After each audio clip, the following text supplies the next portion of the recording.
káàbọ̀ sórí ètò Lady K Ife Oluwa show, the baby of Yorùbá nation.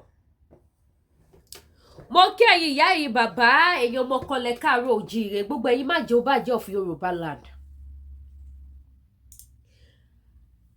Oníṣẹ̀ṣe bínú faraya o, Oni Ife o. Kó tó wá di wípé a máa gbọ́rọ̀ nǹkan ìrọ̀rọ̀ tó jáde lẹ́nu wọn. Ṣẹ́ríìdì tí mo ṣe gbé fídíò ìwà. Ẹ bá mi pín ètò gbogbo ojú tó bá wò ti jà kọ́. Ṣé rí ẹni tẹ́ fẹ́ wo fídíò wọn yìí? Ọmọbìnrin tẹ́ bá mọ̀ wọ́n, èyí tẹ́ bá mọ̀ woman ẹ bá mi hashtag wọn. Ní ìgbà tí bàbá wa Oni Ife lọ sí ọ̀dọ̀ Buhari tó tún wá lọ sí Kano. Mo bọ́ta pẹ̀lú ìtara mo ní bàbá ìkà nìyí. Nífẹ̀ẹ́ ọmọ Yorùbá. Kí ni Buhari ṣe tẹ́ lọ kí Buhari? Buhari tó pa kúkúrú tó pa gígùn. Buhari pa bàbá oníbàbá nílé Sunday Igboho. Mo fara ya pẹ̀lú bó ṣe dùn mí. Mo ṣe program. Mi ò bú bàbá ju pé mo kàn sọ pé ìkà nìyí. Yẹ lẹ́ni tó yẹ kó pọ́nlé. Ó yẹ kí gbogbo ọmọ Yorùbá kí wọ́n dági jọ̀nà yìí ni. Kọ́ má bá pa ìran Yorùbá mọ́ ni Sunday ọmọ Adéyẹmọ ṣe dìde. Kọ́ má bá pa ìran Yorùbá mọ́ ni Sunday Igboho ṣe dìde. Má ṣe ò Yorùbá. Sunday Igboho dìde. Wọ́n pa Àdògó, wọ́n pa Àfà títí di èní. Kò sẹ́ni tó mọ ibi tó kó Àdògó àti òkú Àfà wà, ààrẹ ni tó jà fún wọn. Títí wá di èní wọ́n sì ń pa kúkúrú, wọ́n pa gígùn. Ẹ wá wo ipò táwa bára wa ní ọjọ́ ti tòní. Ilẹ̀ Yorùbá ó lè sí ni lọ́wọ́ àwọn ẹni bí. Ẹni tó wá ṣe irú nǹkan tó yẹ fún wa ní ilẹ̀ Yorùbá. Irú ọjọ́ bí wo ni ìbá ṣe tí bàbá wa Oni Ife máa láwọn lọ kì. Tó máa tún wá fi gbé bàbá Oni Ife lọ sọ́dọ̀ Sultan of Sokoto. Ṣé rí gbogbo èyí tẹ́ ń support àwọn bàbá wọ̀nyí? Ọlọ́run á jẹ́ kẹ́ lè bọ́ta wá ṣe show fún wọn o, máa bá yín promote ẹ o. Irú ẹ̀ lélẹ́yìí tí mo gbé wáyìí.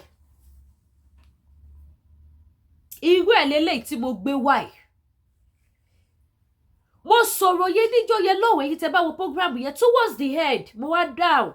Mo ní bàbá wa ibi tí bá ti gbà ṣe yẹn má fi ṣèbínú. Èyí tẹ́ bá máa wo program mi dáadáa. Ẹ mọ̀ pé bí mo ṣe máa ń ṣe nìyẹn tí bá bínú lọ máa bínú bọ̀. Màá dẹ̀ sọ pé tó ibi tí bá ti ṣẹ̀yìn ẹ mọ̀ fi ṣèbínú o bó ṣe ká mi lára ni ẹni àná lára ń ta. Gbogbo èyí tí bá fi program iṣẹ́ ẹ má fi ṣèbínú. Màá dẹ̀ sọ bẹ́ẹ̀ máa let go tèmi. Ṣùgbọ́n wá ṣe ni láàánú wípé ọmọbìnrin mi ò ṣe ọmọbìnrin rí, mi ò ro ọmọbìnrin rí. Nígbà tí ọmọbìnrin ṣẹ̀ṣẹ̀ bẹ̀rẹ̀ sí ní trend lórí social media pẹ̀lú bí mi ṣe kí n ṣe oníṣẹ̀ṣe mo lè fi ọwọ́ ẹ̀ sọ̀yà pé ibi tí mo máa ń share program wọn nìyí. Wọ́n pọ̀ bẹ́ẹ̀. I have different platform máa share. Ìmí gan Lady K Ife Oluwa show ni mo máa share sí. My real platform tí mo fi bẹ̀rẹ̀ níbẹ̀rẹ̀ jíjẹ ayé mi máa share síbẹ̀. Mo mọye followers tó wà lórí ẹ̀ no be for mouth. Ibẹ̀ kọ́ là ń lọ. Mo kàn fẹ́ sọ ilé fún ìṣíníníyè. Gbogbo èyí tẹ́ máa wò wípé à ń bọ́bà àbújòyè mákan ni ó máa kàn yín. Ohun tó ṣe tó dùn àwa àbí tó dùn èmi rú Lady K tí mo bọ́ síta tí mo sọ̀rọ̀ bó ṣe ká mi lára. Ó máa ṣe kàn yín. Ẹ̀yin lẹ ń fọwọ́ pawọ́ lórí pé ohun tó ń ṣe é dáa. Ó dẹ̀ máa ṣe débi tó jẹ́ wípé á dùn yín kọjá bó ṣe dùn Lady K. Òun ló dífá fún fídíò tẹ́ fẹ́ wò yìí o tí yóò ṣàgbẹ́nu sókè o. Ó wá yà mí lẹ́nu wípé àwọn statement tó jáde lẹ́nu yóò ṣá. Ẹ má bínú o. Ìyá oníṣẹ̀ṣe ẹ má bínú o. Tẹ́ bá mọ Lady K dáadáa ẹ mọ̀ pé mi máa ń ṣẹ̀fẹ̀. Mi ò bá yàn jà. When it comes to ká ṣẹ̀fẹ̀ Lady K máa ṣẹ̀fẹ̀. Má dẹ̀ create awareness ni. So ẹ̀fẹ̀ mi yẹn wá lè dùn yìí o. Ibi àti yóò ṣoníjà o. Because ẹ ti gbé wá ní tìjà ṣùgbọ́n èmi ò ní gbé fún yín níjà. Ọjọ́ ń bọ̀ lólúwa wí. Ọjọ́ ń bọ̀ láwọn onílẹ̀ wí. Nínú fídíò tẹ́ ṣe mo gbọ́ tẹ́ sọ wípé kí ló dé táwọn ọmọ àlè wá pọ̀ ńlẹ̀ Yorùbá báyìí. ta ló mú àlè ṣé Oni of Ife ló mú àlè tèmi náà bá fẹ́ ṣe fún yín gbogbo àwọn bí tẹ́tí sọ̀rọ̀ tó lágbára tẹ́tí lò indirect yẹn yóò bá ní mí kí wá bá yín kọ̀ tiẹ̀ síta kí wá bá yín má ṣe papọ̀ kí wá lẹ wáyé àwọn ìṣẹ̀ṣe lọ ní of Ife ń ṣe o ẹ wo báwọn oníṣẹ̀ṣe bọ́ ṣe yẹ̀yẹ́ Oni of Ife especially àwọn ọmọ tó tún wá láti Ilé Ifẹ̀ àwọn ọmọ Ifẹ̀ ti jojú Oni of Ife kí wá máa pariwo síta kí wá máa kí wá máa ṣe calling show kí wá máa fẹ́ yín chichichichi how will you feel? Ibi tí mo ti sọ̀rọ̀ pé bàbá yìí kà níyí yẹ lẹ́ni tó yẹ káwọn ọmọ Yorùbá pọ́nlé bẹ̀rẹ̀ àtúbọ̀tán kẹbẹ̀rẹ̀ ibi tẹ́ bá sùn sí ọmọ adágijọ́ fún yín àwọn ọmọ Yorùbá máa dágijọ́ fún yín lọ́jù ilé ọ̀rọ̀ ẹjọ́ ṣé mo dọ̀rùn rí ṣé mo mọ̀ bí àwọn logi ń bẹ̀ ṣé bá kan sọ rẹ́nu ni ọmọbìnrin kọ́ọ̀tì ẹ̀ ó fi ṣe ṣó fún mi àwọn amukú mẹ́kọ̀ òpó ọdún kan wọ́n wá bọ́ bẹ̀ wọ́n ṣe pé ta ló lè gba ìlú ẹ̀ ó wá ti kan sísítà mi alálùbáríkà sísítà mi náà wá ń japoró lórí bẹ́ẹ̀dì lè sùn ní ọ̀rọ̀ Oni of Ife gbógun lójú yìí ẹ wò ó my sister oníṣẹ̀ṣe Oni of Ife sì máa ṣe wétí ó sì máa lọ jó níwájú Sẹ́ríkì Fúlàní tí moscos ẹ ṣẹ̀ṣẹ̀ bẹ̀rẹ̀ kí lẹ ti rí a sì máa gòkè sí torí mi kì í gàlàyé tiwa Oni of Ife sì máa lọ ṣókè ó sì máa lọ jó aláǹtá níwájú Emir of Sokoto bàbá wa ni wọ́n wá lọ jó ń bẹ̀ kò sí kankan tẹ́nì kankan máa ṣe kí lẹ tí rí kí ló ń ka yín lára tẹ́lẹ̀ sùn tẹ́ wá ń yí lọ yíbọ̀ lórí bẹ́ẹ̀dì tẹ́ wá ń pariwo ẹ má bá mi sí ẹ̀ ṣé kò sáwọn afọbajẹ ní ṣé ẹni tó yẹ kó jókòó sí Oni of Ife ni kí ló yẹ tí ò lè jókòó sí Oni of Ife ṣé ẹgbẹ́ Oni of Ife yọwọ Yorùbá dàda kí ló dé tí Sultan of Sokoto tí ó lè jókòó sí ẹgbẹ́ Oni of Ife orí tó Oni of Ife gbé wáyé ló gbé wáyé ìyá tún ká sísítà mi lára pé yé mọ̀ kọ́kọ́ mọ owó ẹni tó lọ ń dá sí yín láàrin ẹ̀yọ́ ọmọ Yorùbá tí mo rí èèyàn tí mo jẹ́ náà ẹ bá mi gbójú ayọ̀ sókè tẹ́ bá ti wo ṣó yẹn ohun tó jẹ́ kí n gbé ṣó yìí wá òun ni mo fún yín ṣáì sọ fún yín yẹn ní ṣókí ẹ̀yin tẹ́ bá wo ṣó yẹn ọmọbìnrin tẹ́ fẹ́ wò yìí tẹ́ fẹ́ gbọ́rọ̀ lẹ́nu tẹ́ fẹ́ wo bó ṣe fi ń dàrẹ́tì jù sàn ní lára pé ọmọ àlè ṣe wá pọ̀ nílẹ̀ Yorùbá báyìí torí tí ọmọ àlè ò bá pọ̀ nílẹ̀ Yorùbá ni wọn ò ní kírun sọ́tàní wá jókòó ti Ọọ̀ni táwa lọ́mọ àlè o àwọn ọmọ àlè tó ń jókòó síbi tó yẹ kó jókòó sí tá lọ́mọ àlè ṣé Oni of Ife tó ti dánmọ àlè tó ti jókòó síbi tó yẹ kó jókòó sí ọ̀rọ̀ pọ̀ bẹ́ẹ̀ tí sísá mi sọ ẹ bá wọn bá ṣe fi ṣáì tẹ̀ sí bàbá mi lẹ́bọ̀dì it is well with us ìbátúwò yìí kẹ́tùkọ̀ tí lè kẹwàá ṣe jóòrùn mi ní dáyín lọ ọjọ́ ń bọ̀ lólúwa wí iye ogún ọdún ní Lady K èmi àyọ̀káàdé ẹ lọ béèrè lọ́rùn tó ṣe wẹ̀ ẹjọ́ kìnìún àná ẹgbẹ́ aṣá àti bẹ̀ Lady K ṣé kò tọ́ ni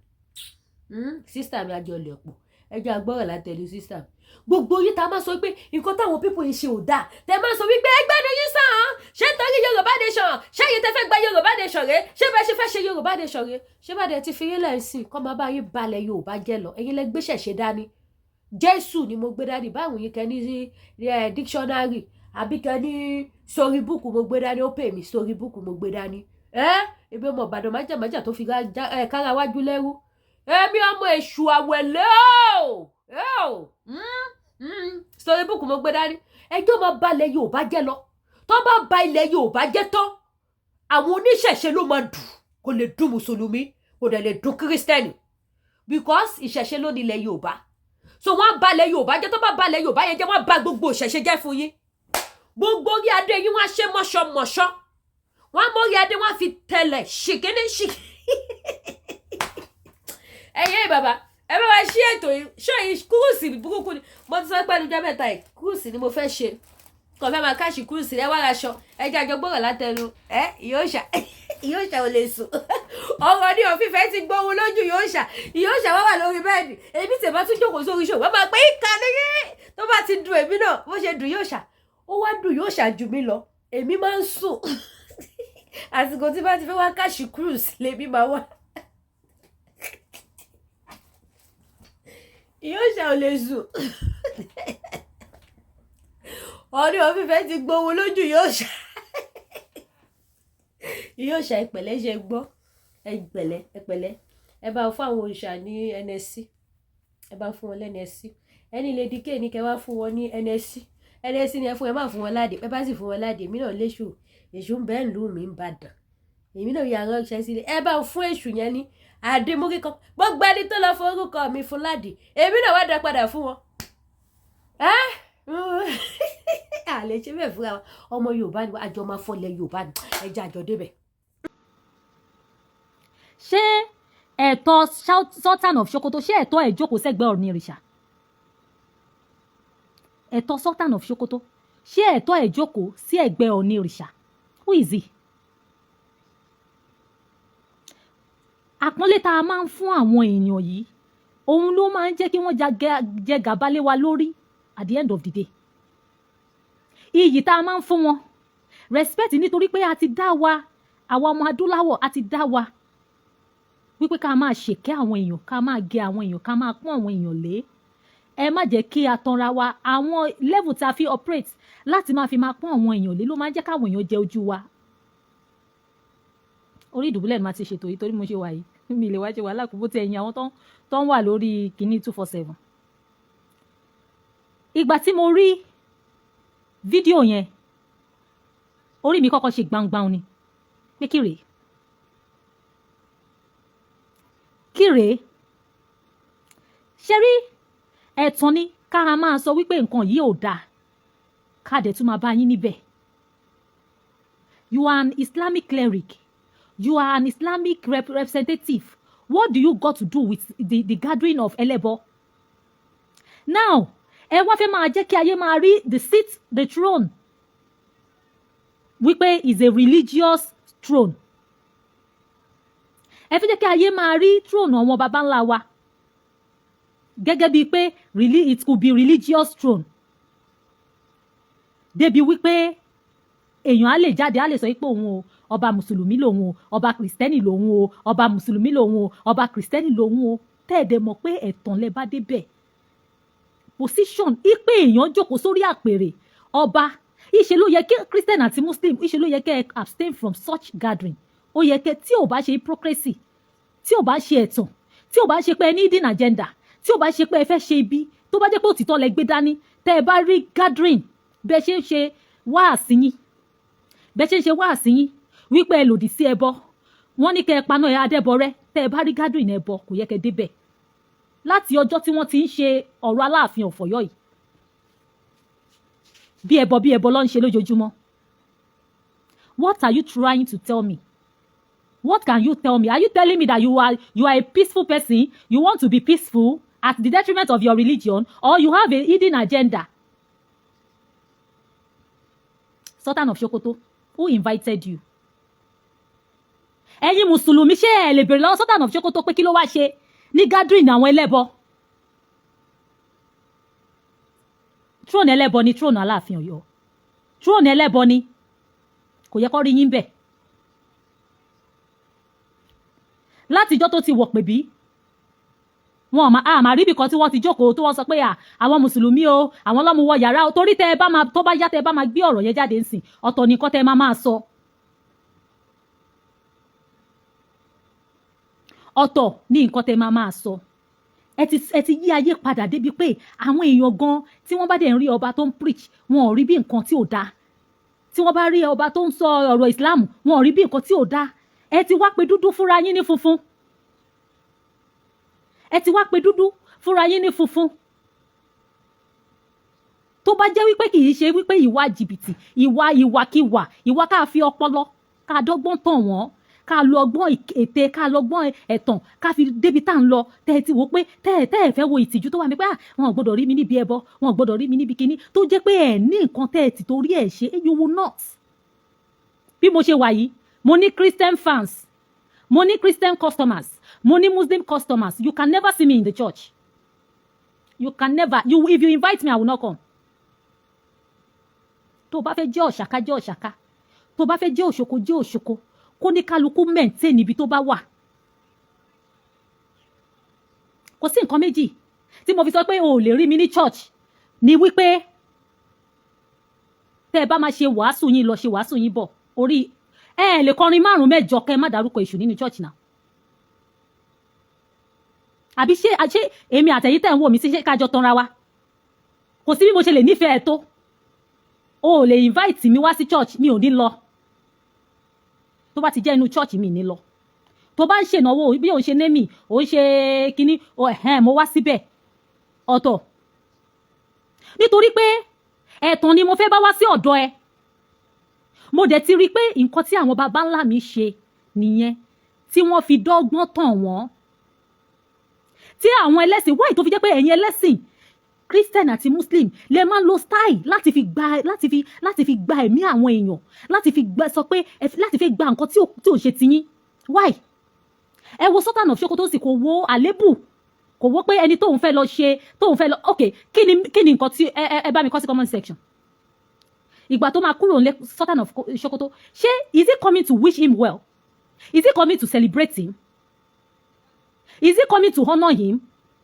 okay if he's coming to celebrate him are you celebrating Elebo all the throne in Yoruba land is Elebo throne all the throne in Yoruba land is Elebo throne. Abstain from going to their gathering. Leave them with their tradition. We would not come to your mosques.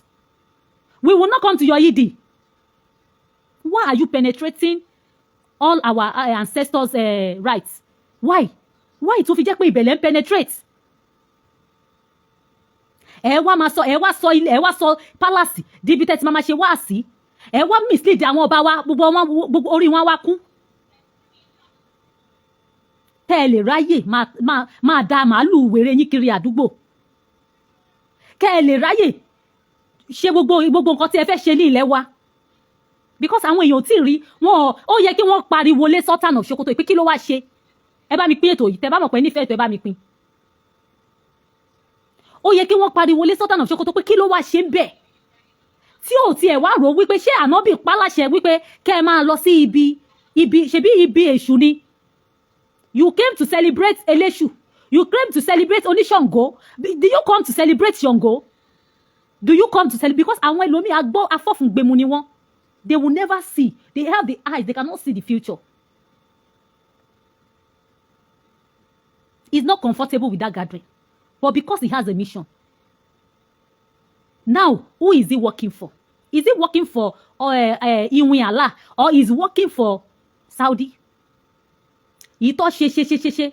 ẹ lọ wo Ìwó tí ó fi di pé Rashidi ó fi bẹ̀rẹ̀ sí ní gbẹ́ kòtò ó fi bẹ̀rẹ̀ sí ní gbẹ́ kànga tẹ bá dé kànga yẹn báyìí ẹ máa rí kíní kan ṣìrìṣìrì Mẹ́kà ẹ rí wọn orúkọ Mẹ́kà orúkọ àwọn èèyàn kan tó ti kú ní Mẹ́kà wọ́n gbé contract ẹ̀ fún ẹ bá mi Rashidi Olúwo wọ́n gbé contract ẹ̀ fún òun lẹ ṣe rí Rashidi tó fi misbehave tó ń ṣe gbogbo nǹkan tó ń ṣe yẹn ṣùgbọ́n èèyàn wa kan tá a bá sọ ọ̀rọ̀ tó wà important tó yẹ kí gbogbo wa jìjọ mójútó ní mójútó nǹkan yẹn bọ̀rọ̀ tó bá ti wá di problem ìgbà ẹ̀ la ṣẹ̀ṣẹ̀ máa rántí pé kíní yìí ò báwo la ṣe débẹ̀ ìkórìtà tá a wà yìí ò báwo la ṣe débẹ̀ láti jọ́ tí Aláàfin Ọ̀yọ́ tó ti sọ pé òun ti land sí Nàìjíríà o tí wọ́n ti lọ welcome ẹ̀ ní airport o tó ti di pé ó ti wọ ìpè bí gbogbo nǹkan tó ń ṣe pátápátá ẹbọ ló ń ṣe why would you leave Sokoto? Why would you leave Sokoto to come and celebrate Elebo? Sultan of Sokoto, who called you for that event? Abiba Olotese sọ ìbò yẹn. Who invited you? Who is the person that invited you to come and celebrate that event? Talenta. Kò tẹ́ Alárúbáwá ló máa gbọ́. But àwọn èèyàn kan á ṣà sọ. Bí wọn ò bá gbọ́ Yorùbá mi, wọ́n ṣà gbọ́ gátagàtà tí mò ń sọ. Torí mo kàn bẹ̀rẹ̀ sí ní ìró láti ìgbà tí mo ti rí ni. Ká wá wò ó. Hierarchy wo ló fi tò ìjókòó yìí? Ẹ̀yin ọ̀bàyéjẹ́ ọmọkọ́mọ ọmọ àlè ẹ kò kún Ọlọ́run àti wá tó yìí sí ipò ńlá débi pé ẹ ní sense hierarchy wo ló fi tò city yẹn tó fi di pé Sultan of Sokoto darandaran just a person that is reading history book tó ń ka ìwé ìtàn Mẹ́kà ló wá jókòó sẹ́gbẹ̀ẹ́ onírìṣà hierarchy wo lẹ fi tò ètò wo lẹ fi tò níbo ni gbogbo àwọn ọmọ ọba àwọn kí ló máa ti pè àwọn ojúlówó ọmọ aládé gọgọgọgọgọ níbo ni gbogbo wọn wà tí ìjókòó fi kan emir tó fi kan Sokoto báwo lẹ ṣe tó fi dé jẹ́bẹ̀ báwo lẹ ṣe tó ìjókòó yẹn tí Sultan of Sokoto torí gbogbo àwọn ìwà wèrè yìí ẹ máa rántí pé àwa kan wà tá à ń wò yìí hierarchy wo lẹ fi tó tẹ́rù onímọ̀ rẹ̀ lẹ́rú tí wọ̀fà onímọ̀ rẹ̀ ní wọ̀fà lórí níjọ́ sí tí kí ló ń pè Dèjì of Àkúrẹ́ tó rura ẹ̀ lọ bá ẹ̀mí àwọn ní Ìlọrin ẹ̀mí àwọn Fúlàní Adéfìlà kò má ti torí ẹ̀ dìde lórí àpèrè tó jókòó sí àpèrè empty àpèrè tó jókòó sí ó fi ìgara sí ó pọ́n ara ẹ̀ lé lórí sítì yẹn ni òun ló wọ́ ara ẹ̀ ńlẹ̀ lọ́ba ó dẹ̀ pọ́nra ẹ̀ lé kí ló dé tẹ̀yìn òkè ń pọ́nra yín lé ẹ̀yàn ọmọ káàárọ̀ òjìrè kí ló dé tẹ̀yìn kì ń pọ́nra yín lé bí mo ṣe wà yìí ò lè gbàyè mi lọ́wọ́ mi ó lè gbàyè mi lọ́wọ́ mi ò ní gbà fún ẹ ó máa tò sáyé ẹ ni kí lẹ báwo lẹ ṣe tó sí ọ̀nà bólẹ̀ ṣé nǹkan tẹ́ ń sọ fún mi ni pé next to Ọọ̀ni Ìrìṣà ẹrù Fúlàní yìí òun ló dẹ̀sì sí Ọọ̀ni Ìrìṣà ní hierarchy ọmọ àlè ó ti pọ̀ ju ọmọ kọ lọ ọmọ àlè ti pọ̀ ju ọmọ kọ lọ ẹ má máa pọ́n àwọn èèyàn lé débi tí ẹ máa sọ ráìtì yín nù ẹ jẹ́ kẹ́ rú mọ rẹ̀ lẹ́rú kí ìwọ̀fà máa mọ rẹ̀ ní ìwọ̀fà ẹ bá mi pín ètò yìí kí ló dé ẹ bá mi pín ètò ẹ bá mi pín báwo lẹ ṣe tó fi jẹ́ pé Fúlàní Sokoto wá ń jókòó sẹ́gbẹ̀ẹ́ Ọọ̀ni Ìrìṣà lórí level wo lórí àpèrè wo lórí ipò wo lórí ètò wo àwọn settings àwọn àfáà tó bá wà ń bẹ̀ àwọn ìmáàmù tó bá wà ń bẹ̀ òun lè wá jókòó kó yọrí jù wọn lọ ń bẹ̀ ibi tó bìlọ́ǹgì sí nìyẹn ẹ jẹ́ ká máa tó nǹkan bó bá ṣe yẹ ká tó àwọn ọmọ Odùduwà míì wà ń bẹ̀ yẹn ní gádùn yẹn níbo làwọn yẹn jókòó sí tó fi jẹ́ pé ẹrú lárúbáwá àbí ọmọ lárúbáwá àbí kí la tiẹ̀ fẹ́ pè àwọn Fúlàní darandaran yìí ló wá ń jókòó sí ibi tí ó yẹ kí àwọn ọba aládé jókòó sí.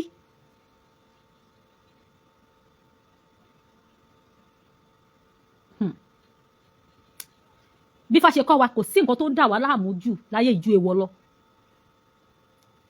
ó di ọjọ́ tí a bá lọ mú ìwàkiwà ta lọ mú èèwọ̀ kúrò la máa tó ríra wa nílẹ̀ káàárọ̀ òjíire. ṣé wá rí mo ní ẹ̀kọ́ kan nínú ọ̀rọ̀ òrìṣà tí ìyá bá jẹ́ 45 years tí ọmọ ẹ̀ bá jẹ́ 10 years tí ọmọ ẹ̀ bá dóṣù tó bá ṣe ní station òrìṣà ọmọ yẹn kàn máa respect ìyá ẹ̀ gẹ́gẹ́ bí ìyá ni o in hierarchy of the spirituality nídìí òrìṣà ọmọ yẹn ju ìyá ẹ̀ lọ o tí ìyá bá bí ọmọ tí ọmọ ẹ̀ bá jọba tó bá fẹ́ kí ọmọ ẹ̀ láàárọ̀ ó máa tẹríba fún ni o torí pé ọmọ ẹ̀ ti dòrìṣà ẹ jẹ́ ká padà sí bí àwọn alálẹ̀ ṣe kọ́ wa ẹ má jẹ́ ká máa fi orí àwọn ìṣẹ̀dá àwọn ènìyàn ká máa fi gbolẹ̀ ìgbà tí olórí kórí kan nínú àwọn ọba yẹn tó lọ tó wọ́ra ẹ̀ lẹ̀ ní ọ̀dọ̀ ọba Ìlọrin ẹ̀mí àwọn nílọrin ṣe mọ̀ wípé ẹ̀mí àwọn nílọrin ò dìde lórí ibi tó jókòó sí ṣe mọ̀ pé kò dìde kóun náà dìde bá ẹni tó wólẹ̀ síwájú ẹ̀ ṣe mọ̀ pé kò dìde ó gbéra ẹ̀ sí level ó pọ́n ara ẹ̀ lé kò wọ́ra ẹ̀ ńlẹ̀ but ẹ̀yin yìí lẹ máa wọ́ra yín ńlẹ̀ báwo lẹ ṣe tó títí tí ìjókòó fi kan Sultan of Sokoto lẹ́gbẹ̀ẹ́ Ọọ̀ni Ìrìṣà ó yẹ kí gbogbo àwọn ọmọ Yorùbá kí wọ́n bi yín léèrè. àwọn ojúlówó ọmọ Odùduwà dà ní apá abo làwọn jókòó sí tí Sultan ẹni tó kàn ka story book Kùránì ìwé ìtàn Mẹ́kà lásán tó wá di ẹni tó ń gba àyè àwọn ọmọ ọba aládé tó wá jókòó sí àyè àwọn aládé that is why tó fi jẹ́ pé àwọn náà ń ríra wọn bí nǹkan nínú ayé. àwọn Fúlàní adógidọ́pẹ̀ adómàálù nínú igbó kí ló ń ṣe wá tí nǹkan wa ò kí ń jọ wá lójú tí àwọn èèyàn wa ò kí ń jẹ́ nǹkan kan lójú wa kí ló dé tá a máa ń pọ́n ará àtàlé ju ará alé lọ.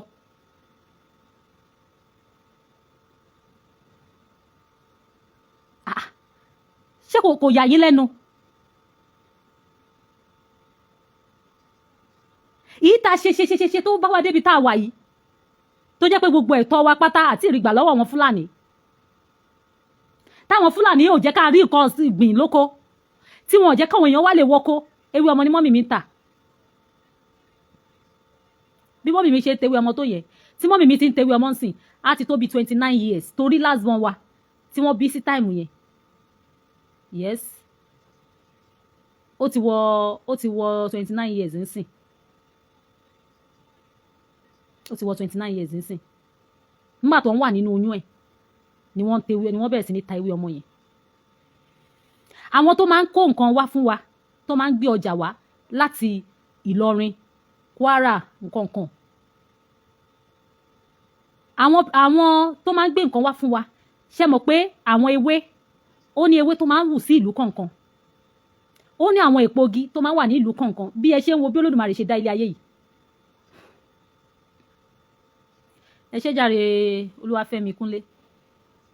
bí Olódùmarè ṣe dá ilé ayé yìí ṣe rí àwọn ìlú kọ̀ọ̀kan ó ní àwọn nǹkan tó wà ń bẹ̀ àwọn ewé kò tẹ máa rí tẹ́ẹ̀ní rí nílùú bòmíì ó yẹ yín so àwọn ewé kan wà tẹ́ pé ìlú òkèlè ti máa rí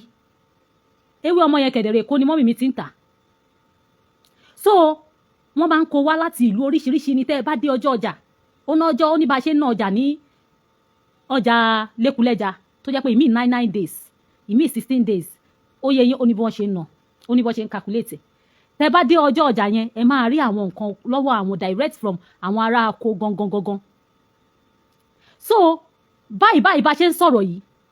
àwọn tá à ń rajà lọ́wọ́ ẹ̀ tó jẹ́ Yorùbá wọn ò rí ọjà fún wa mọ́ wọn ò rí ọjà fún wa mọ́ torí pé wọn ò lè wọ oko wọn ò lè réwé fún wa wọn ò lè régbò fún wa wọn ò lè rẹ́yẹ fún wa wọn ò lè rí ẹranko fún wa ó yẹ yín wọn ò lè rí fún wa nísìnyí báyìí tẹ́ bá rí léwé ọmọ tó ń tewé ọmọ àwọn tó wà ní Ìlọrin tí ó jẹ́ Fúlàní tẹ́ bá ti rí wọn tí mọ̀ pé Fúlàní ni àwọn ni wọ́n ń ta tẹ́ bá fẹ́ ra ẹyẹ ọ̀kín odídẹrẹ́ àwọn ẹyẹ ńláńlá yẹn àwọn lè máa ríra lọ́wọ́ wọn gbogbo nǹkan tá à ń ríra lọ́wọ́ àwọn Yorùbá á ríra mọ́ àwọn Yorùbá máa ní àwọn Fúlàní ó ní bó ṣe ń pè wọ́n wọ́n á ní wọ́n ti lé àwọn lóko wọn ò jẹ́ kó woko mọ́ orí wo ló ṣe fún wa Sultan of Sokoto láti ìjọta tí ń pariwo pé Fúlàní dá wa láàmú kò ti torí ẹ̀pà àwọn Fúlàní ẹgbẹ́ wípé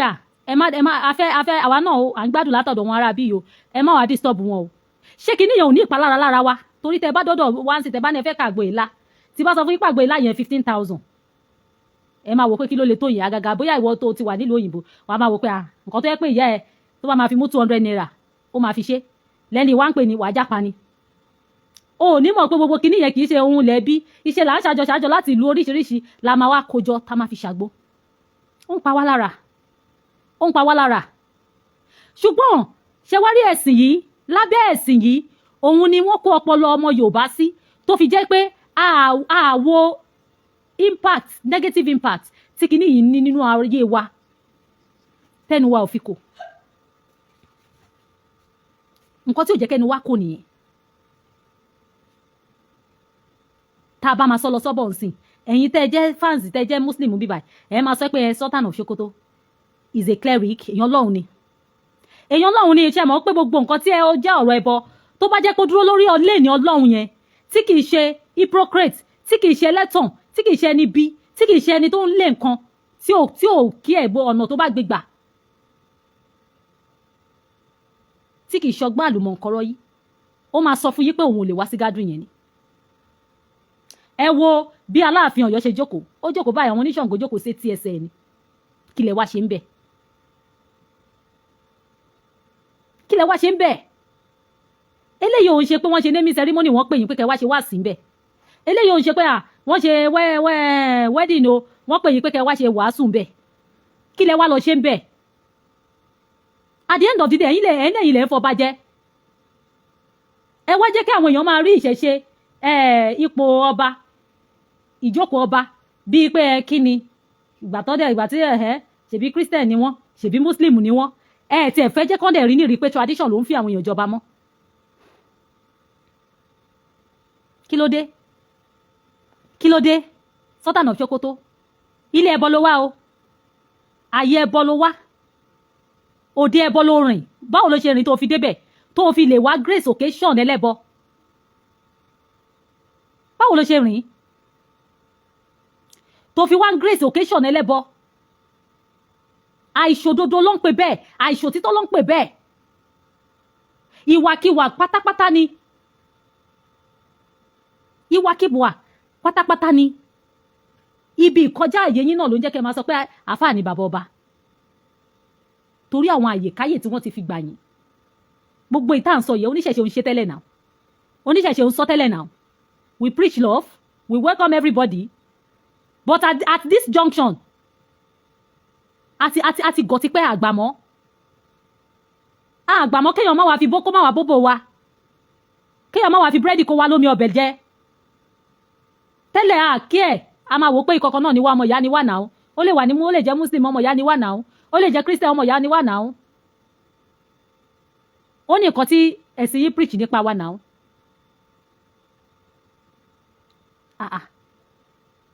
ó lágbára o ó ní agbára o ó ní agbára ẹ jẹ́ ká ṣòtítọ́ ẹni bá ṣòtítọ́ ni máa lẹ̀ gbé ẹ má jẹ́ ká máa fi ẹ̀tàn máa lólé ayé o gbogbo nǹkan tí mo rí ní ọ̀nà kìrìsìtẹ́nì àti ẹ̀sìn mùsùlùmí yìí ẹ̀tàn lèmi rí o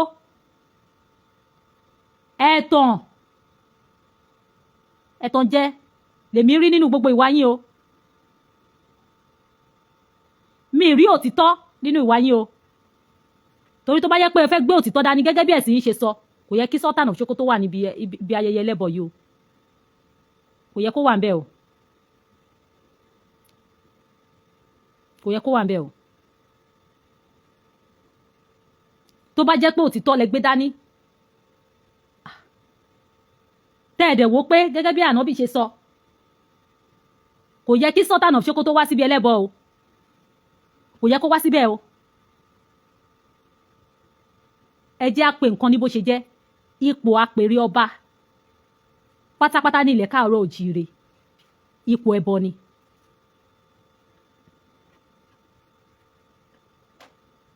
ẹ wo èyí tí olórí kórì ìwò ẹ wo èyí tí yẹn ń ṣe lójoojúmọ́ ẹ wo tó ń ṣe lójoojúmọ́ bá àti ẹ̀rí gbogbo bó ṣe wọ̀ pè bí àríbi tó ti gbé fìtílà olójú mẹ́rìndínlógún dání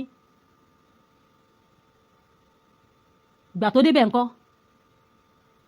ṣé kò bẹ̀rẹ̀ sí ní mu gbó aláta kó bẹ̀rẹ̀ sí ní misbehave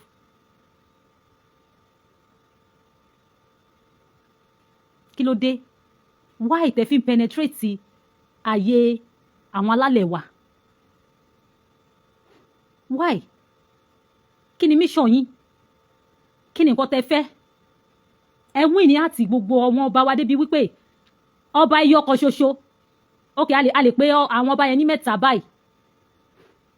ta lè fi ọwọ́ sọ̀yà pé ọba àṣẹ̀ṣe ni wọ́n Ọọ̀ni ìrìṣà ọba kúta ọba àjọra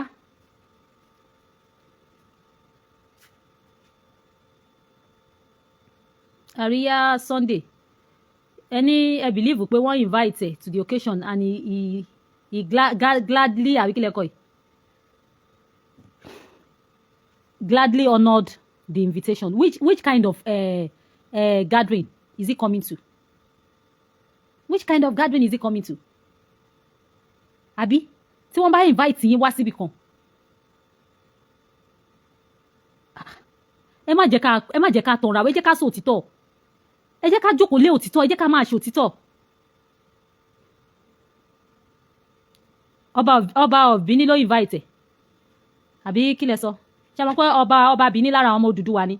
so right ọba Benin wá bẹ́ẹ̀ o even without inviting him in fact gan kò yẹ kán pé kó tó wá wọn lẹ́tọ̀ọ́ láti pe ọba Benin wá kó tó wá síbẹ̀ ẹ̀tọ́ ọba Benin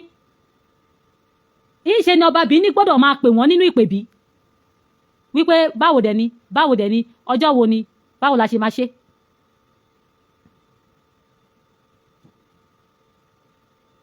so ẹ̀tọ́ ọba Benin wá bẹ́ẹ̀ o láìpẹ́ o ẹ̀tọ́ Ọọ̀ni ìrìṣà ó wá síbẹ̀ láìpẹ́ o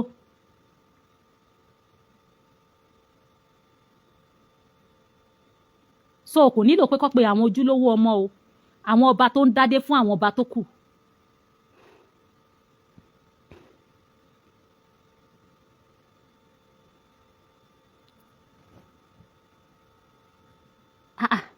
ẹ jẹ́ ká ṣe òtítọ́ kí ló dé. Yes, he's a traditional ọba Benin is a traditional ọba. Àwọn Benin go tiẹ̀ fi tradition ṣe gbogbo rádaràda táwọn ṣe ń bì báyìí àwọn èèyàn ò fi tradition ṣeré dánwò kórí wo ni. ẹ jẹ́ kí n sọ nǹkan kan fún yín wíwo lẹ́nu awó ń wo o gbogbo ibi tó jẹ́ ẹ̀tọ́ wa pátápátá ní ilẹ̀ káàárọ̀ òjíire ní àwọn mùsùlùmí àti kìrìsìtẹ́nì ni wọ́n ti penetrate. Tẹ́ ẹ bá wo ilé dé àwọn awo wa tẹ́ ẹ bá wo ilé àwọn awo wa àwọn lè máa bá ń bẹ̀. wọ́n ti fi wọ́n ti ṣèkà fún wa tipẹ́. ẹ jẹ́ kẹ́rù mọ́ rẹ̀ lẹ́rú kí wọ̀fà mọ́ rẹ̀ ní wọ̀fà. ẹ jẹ́ kó ní kálukú mà yí ẹ̀. ẹ jẹ́ kó ní kálukú mà yí ẹ̀. ìkẹ́ ìgẹ̀ tá à ń fún àwọn pípù yìí ó ń jẹ́ kí àwọn gangan máa ríra wọn bí nǹkan. mélòó ni ṣókótó ṣé ṣókótó tó gbogbo ilẹ̀ Yorùbá ni ṣé Sultan of ṣókótó ṣé ṣókótó tó ti wá yẹn ṣó tó gbogbo ilẹ̀ Yorùbá ni kí lẹ wá ń fún lápọ̀ lédè bí pé ẹgbẹ́ Ọ̀ọ̀ni òrìṣà ló ń jókòó lẹ́ni tó yẹ kó lọ jókòó sáàárín àwọn ìmáàmù. báwo lẹ ṣe pítọ̀ ẹlẹ́dẹ̀ tó fi kan lè mọ́mù báwo lẹ ṣe pín níbo ni àwọn ọmọ Odùduwà wà tó fi jẹ́ pé Sultan of Sokoto wá jókòó sẹ́gbẹ́ Ọ̀ọ̀ni òrìṣà gbogbo nǹkan tẹ́ ẹ̀ ń ṣe èèwọ̀ ni kò dẹ̀ sí nǹkan tó ń pani jù láyé yìí bí ò ṣe èèwọ̀ kò sí nǹkan tó ń fani sẹ́yìn láyé bí ò ṣe èèwọ̀ èèwọ̀ máa ń ba nǹkan jẹ́ ibi tó bá yẹ ká forí sí tá a bá forí síbẹ̀ tá a bá fi ń tẹ ilẹ̀ ibòmíì ló máa ń já sí àwọn àṣìṣe kan wà tá a máa ń ṣe nínú ayé tó ń fa wàhálà fún wa ní ilẹ̀ káàárọ̀ òjíire.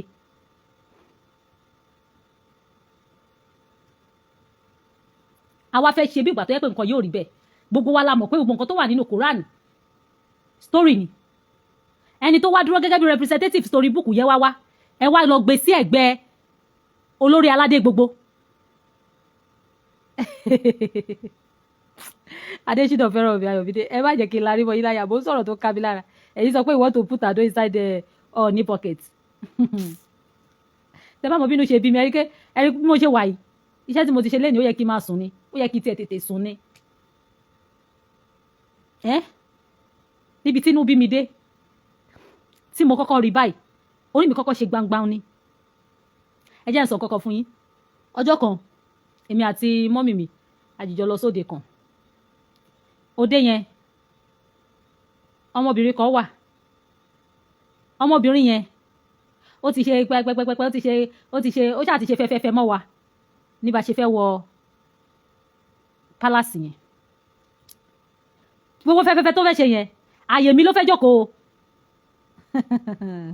èmi ẹkùn àyè mi ló fẹ́ jókòó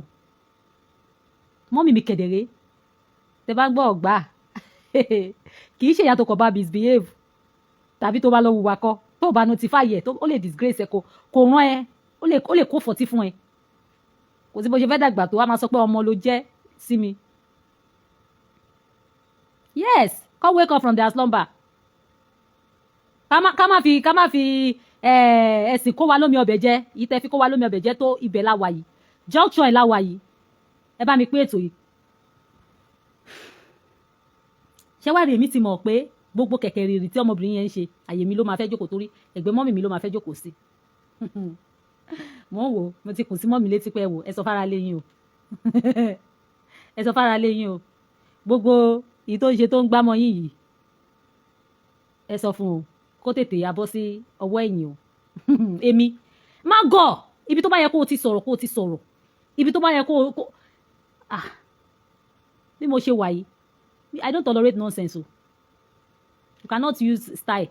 láti gbẹ̀tọ́ mi lọ́wọ́ mi ò gọ̀jẹ́ o tẹ́ bá ìwé ìṣe sí mi ẹ̀ lè mọ̀ pé mo lè jẹ́jú ẹ̀ kò dẹ̀ sí nǹkan méjì ó fẹ́ wá jà mí láyè position mi ni mo ti kùn sí mọ́ mi létí wọ́n ní mo ti gbọ́ nígbà tá a dẹ̀ máa débẹ̀ àkí kábíyèsí àwa fẹ́ jókòó sí ibi tí wọ́n ní ká jókòó sí so àwọn ọmọ òrìṣà pọ̀ gbogbo àwọn yẹn ọwọ́ ẹ̀yìn ló máa jókòó ibi tí mọ́mí mi jókòó mo ti jókòó síbẹ̀ ló ti ṣe kùrùkùrù ló ti fẹ́ bọ́ sí mọ́mí gan mọ́mí ni ọ̀lọ́ ẹni tí ò bá gba ọ̀rọ̀ ẹ gbọ́ kó dítọ̀ o kó tètè mọ̀ pé kò séèyàn ọ̀rọ̀ tó bá sọ èèyàn gbọ́dọ̀ tẹ́tí gbọ́ kó kọ bí ara sí bí wọ́n mi ṣe wọ ọbẹ̀ báyìí pé kọjọ́ kò báyìí ó kàn gba kúrúkúrú ó kàn wọ́ mi ni mo yẹ sọ fún wọn pé ìyá alágbájá mo ní ẹ lè jókòó síbẹ̀ yẹn o mo kúkú sọ fún ní tààrà tó bá jẹ́ pé mo wà níbẹ̀ tí mo jẹ́ ọmọ Odùduwà tí Sultan of Sokoto fẹ́ jókòó sẹ́gbọ̀n ní òrìṣà ẹni tó èmi tí mo mọ̀ wípé orí adé mi ló nẹ́ẹ̀sì sí adé Ọ̀ọ̀ni máa sọ fún pé kó dìde mo fẹ́ jókòó èmi ẹwà òrìṣà á dìde I'm telling you ibẹ̀ la máa ti kọ́kọ́ bẹ̀rẹ̀ sí ní tò á dìde ó máa dìde bí ò dìde níbi àgànmọ́bẹ̀ kí ló fi ń ṣeré yìí o lè fi orí adé mi kò fi wọ́lẹ̀ o lè fi mí wọ́lẹ̀ nígbà tí mo rí pé ó ti ṣe kùrùkùrù ó ti wọ́ mi ẹ̀dẹ̀ mọ̀ pé mi fẹ́lẹ́fẹ́lẹ́ òun kẹ̀ ní àǹkì ó jẹ́ ọkọ̀ tó jẹ́ pé ó rí rùmùrùmù mo ní ìyá alágbájá ẹ lè jókòó síbẹ̀ yẹn àyè mi nìyẹn o lè kó gbogbo ilẹ̀kẹ̀ sọ́rùn kókó gbogbo ẹ̀sẹ̀ apá kókó sí kínní mo dóṣù mo rárí mo sanwó abẹ falábẹ mi sọ bẹ́ẹ̀ fún o but mo jẹ́ kó yẹ pé mo sọ nǹkan tí mo sọ nìyẹn mo ní ìyá alágbájá ẹ lè jókòó síbẹ̀ yẹn o àyè mi nìyẹn Ayọ̀bámi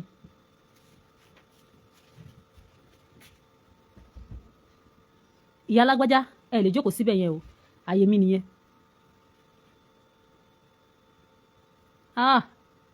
níbo ló máa jókòó sí báyìí níbo ló máa jókòó sí báyìí bí mo ṣe sọ̀rọ̀ yẹn tó báyìí kẹ́dẹ̀rẹ́ mi mo ti gbé bọ́dì síwájú mo ti gbé bọ́dì síwájú ìyá mi ó ti gbójú sókè ó ti wo kábíyèsí lọ́ọ̀kọ́ I have spoken any other reaction will lead to another reaction o lè má wọ̀ pé bí kó má mo jẹnu gbó o lè sí mo pé mo munú gbó oyè o lè sí mo pé o lè sí mo dẹ pé náyé o mo jẹun àná sùn o mo jẹnu gbó o lè sí mo pé mo munú gbó oyè lè sí mo pé o ìgbà tí mo jẹnu gbó tí mo munú gbó mo ṣe mo bá mi débẹ̀ wáyé tó fi jẹ́ pé àyè mi ló máa wá sọ pé ó fẹ́ jókòó ó lè jókòó tó bá jókòó tí má polú mi wàá mọ̀ pé ó ti dáràn ayé àwọn tí adé wọn tẹ̀lé adé Ọ̀ọ̀ni wọ́n wà ń bẹ̀ yẹn o tí wọ́n jẹ́ kí Sultan of Sokoto lọ jókòó síbi àyè wọn because tí wọ́n bá tó wá jẹ́ pé wọ́n máa ń ṣe nǹkan ní ọ̀nà tó lẹ́tọ̀ọ́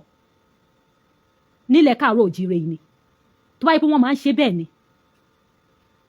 kódà gan gọ́vnà tó máa lo just 4 years or 8 years ó máa mọ àyè ẹ̀ gbogbo nǹkan láti fi ṣe ọ̀rẹ́ gbogbo nǹkan láti àwọn òde fòrìṣà dọ́rẹ̀ẹ́ lọ́dọ̀ tiwa I don't toy with my òrìṣà you cannot toy with it àwa ń fòrìṣà dọ́rẹ̀ẹ́ yà ìpè ọ̀rẹ́ mi ni kí n pọ́nlé ọlọ́lá ni olówó ni kí n wá ibi tó yẹ kí ọmọ inú ẹ̀ jókòó kí wá ní kó jókòó síbẹ̀ àwọn ń ṣe lọ́dọ̀ tiwa o tí ìyá àtọmọ tó bá jọ fẹ́ ṣe initiation tọmọ bá ṣe initiation níjẹta tó wọlé initiation níjẹta tó fi 3 days sí ní ọ̀yá ẹ̀ ó ju ìyá ẹ̀ lọ nínú òrìṣà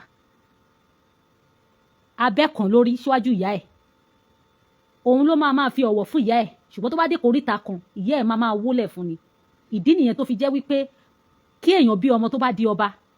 ó máa wárí fún ọba yìí ni torí kó ti dòrìṣà gbogbo ẹwà yìí gbogbo ẹ̀tọ́ yìí tó ń jẹ́ káyé tùbà táyé tùṣẹ tá a sọnù òun ló ń gbé gbogbo nǹkan tó ń dé bá wa nílẹ̀ káàárọ̀ òjíire nígbà tí tó nǹkan bí nǹkan ṣe yẹ kó lọ hierarchy wo lẹ fi tó ipò wo lẹ tó Sultan of Sokoto sí àyè wo lẹ gbé sí ìrírí sí ìwo lẹ fi gbé Sultan of Sokoto sẹ́gbẹ̀ẹ́ Ọ̀ọ̀ni òrìṣà kí ni Sultan of Sokoto jẹ́ nínú ayé kí ni Sultan of Sokoto impact wo ni Sultan of Sokoto fẹ́ make fún wa nílẹ̀ káàrọ̀ òjìrè ṣé a ti pariwo lórí ọ̀rọ̀ Fúlàní ó ti ràn wá lọ́wọ́ ni tàbí oore wo ló fẹ́ ṣe fún wa tẹ́ ẹ fi pọ́nlé tó yẹ tó fi jẹ́ pé ó wá jókòó sí ẹgbẹ́ olórí aládé gbogbo ẹ lọ́mọ tẹ́ ẹ̀ ń ṣe o ẹ̀yin tẹ́ ẹ̀ ń ṣe patí tẹ́ ẹ̀ ń tó nǹkan ẹ lọ́mọ tẹ́ ẹ̀ ń ṣe o ẹ lọ́mọ o ẹ má jẹ́ ká máa fi ipò wa máa dọ̀rẹ́ o gbogbo àwọn baba ńlá wa tó ṣe lọ́jọ́ sí ó bu wọ́n lọ́wọ́ ni o orí ilẹ̀ tí àwọn mùsùlùmí àtàwọn Ọlọ́bàtálá ti ń jà lójoojúmọ́ nílé Ifẹ̀ tí wọ́n kọ́ mọ́ṣáláṣí sí wọn ò rẹ́ǹtì ibẹ̀ wọn ò rábẹ́ o wọ́n mọ̀ pé ẹ̀gbẹ́ bọ́ ni o wọ́n gbà á wọ́n máa wá ibi tí wọ́n ti máa àtáàkì yín ibẹ̀ lọ́mọ náà wọ́n fẹ́ tó bá yá wa máa gbógun tì yín bẹ̀ gbogbo àwọn baba ńlá wa tó ṣe lọ́jọ́ sí pé ẹlẹ́sìn wa ni ẹja fún wọn níwájú ibẹ̀ yẹn kí wọ́n wà ń bẹ̀ gbogbo ẹ̀ ni wọ́n di pé wọ́n bá wọn jà lójoojúmọ́ o wọ́n máa bẹ́ẹ̀ du àyè ẹni o wọ́n máa bẹ́ẹ̀ du nǹkan ní ẹni o wọ́n á pìtàn fún ẹni o ẹ̀yẹ́ wo oníkíjìpá ẹlòmíì nínú yín ṣẹ̀ṣẹ̀ mọ̀ pé Fúlàní ni nígbà tí awuyewuye ìṣẹ̀lẹ̀ lórí social media tó ṣẹ̀ṣẹ̀ tí wọ́n pè lọ́mọ àlè tó ń dárúkọ àwọn bàbá ẹ̀bí 3 sí 5 ló ń dárúkọ wọn ló sọ pé Fúlàní Málì làwọn ti wá bí ìlú bolótẹ̀ tí náwọn ti wá ná kì í ṣe ilẹ̀ Nàìjíríà rárá òun lẹ́yìn lọ ọmọ Yorùbá dẹ̀ ń kú fún gẹ́gẹ́ bí aṣíwájú kí ló máa ń ṣe wá ná kí ló máa ń ṣe wá tó jẹ́ pé a máa ń dìválù ara wa fún ẹrú àkí ń ríra wa bí nǹkan ṣé ìgbà tó wá gbé Sultan of Sokoto sẹ́gbẹ́ Ọ̀nìrìṣà sí ṣé nǹkan tó wá sọ fún wa sí ni pé olórí abọ̀rìṣà òun ni kábíyèsí Ọ̀nìrìṣà olórí ẹ̀sìn mùsùlùmí òun ni Sultan of Sokoto ṣé ìdí tẹ́ fi tò nìyẹn ṣé nǹkan tẹ́ fi tò nìyẹn àbí àwa mẹni tó jókòó sí ẹgbẹ́ Sultan of Sokoto bóyá Adébóyè ni Ọlọ́run ẹ máa ń mínú bíyàn Ọlọ́run ẹ máa ń mú inú ẹ máa ń mú bíyàn ọ̀rọ̀ yín ti sú wa ẹ̀yin Fúlàní ẹ jọ̀ọ́ ẹ fi orí àpèrè wa sílẹ̀ ẹ má dà wá láàmú ẹ fi wálẹ̀ ẹ ti mọ̀ pé tẹ́ ẹ̀ bá àtàkì tróònù wa tẹ́ ẹ̀ bá wọ́gbọ́ dá sí tróònù wa ayò nígbà yín nínú gbogbo igbó wa gbogbo oko wa ayò nígbà yín ẹ mọ̀ tẹ́ ẹ̀ ń ṣe but àwọn èèyàn wa ṣàbí bàbá Adésínà fẹ́ràn mi ó dà kó obìnrin lè wọ̀ Adésínà fẹ́ràn gbébòrò ló bá payí aládò ṣé kò dá kó lo àdó ni ẹni ẹlẹ́ni ó já rẹ̀ lára àwọn nǹkan tí wọ́n jogún lọ́wọ́ ẹ̀yin Yorùbá ni ọgbọ̀n nǹkan tó fi ń darí àwọn òbí yìí kù ẹ máa tẹ̀lé ẹ̀sìn Islam ni tó o bá kọ́kọ́ fẹ́ ṣẹ́gun ẹ̀sìn Islam yẹn gbàmù tí Kùránì bá wà nílé ẹ gbé kúrò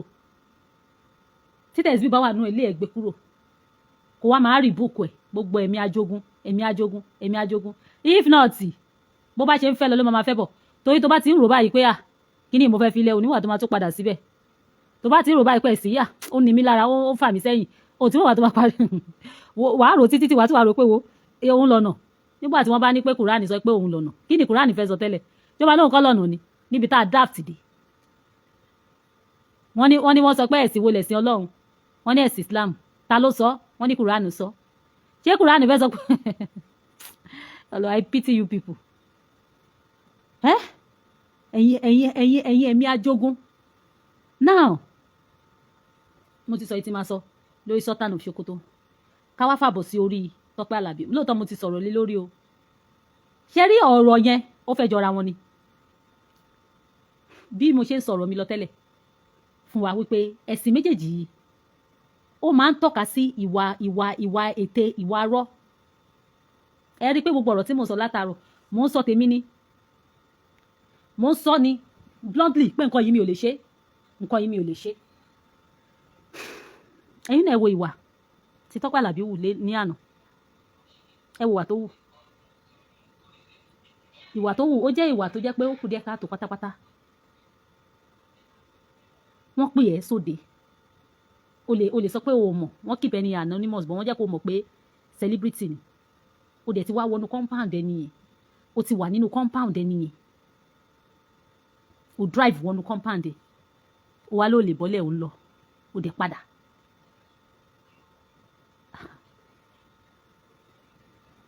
ẹ wá gbé báíbù ẹ wá sọ pé ẹ dájú rú àwa yìí lọ.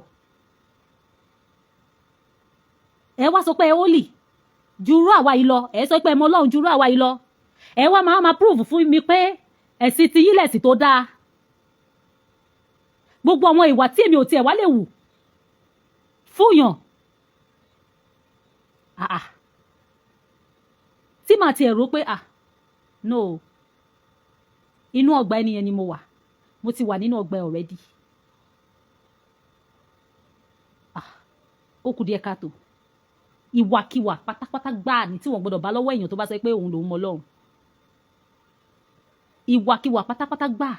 tí wọ́n gbọ́dọ̀ bá lọ́wọ́ èèyàn tó bá sọ pé òun mọ Ọlọ́run. Ọlọ́run wo gan lẹ mọ̀ gan? Ọlọ́run wo gan lẹ mọ̀? ṣe bẹ́ẹ̀ ń scam ara yín ni? ṣe bẹ́ẹ̀ ń ṣòwò ni?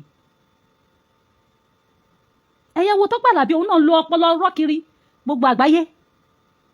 ó ń preach nǹkan tí ò lè wù níwà kákàkiri. ó ń preach gbogbo nǹkan tí ò lè wù níwà kákàkiri. ẹ wo bá ṣe rí ẹ ṣe tún lé Lizzy Anjorin. gbogbo àwọn èèyàn ẹ wá wò lé ní ìwà tó wá wù yẹn wá jẹ́ kójú àwọn èèyàn là pé àṣẹ wọ́n ti ẹ̀ ń bá ọmọbìnrin yìí pò gidi tó fi jẹ́ pé èèyàn tiẹ̀ tún èèyàn olórí tún lè dénú ọgbà ẹ̀ tọ́dẹ̀ tún máa control olórí yẹn tó lórí yẹn wà ní ìṣeré tó dẹ̀ máa lọ. Kini yóò kéré o wọ́n really mean business o.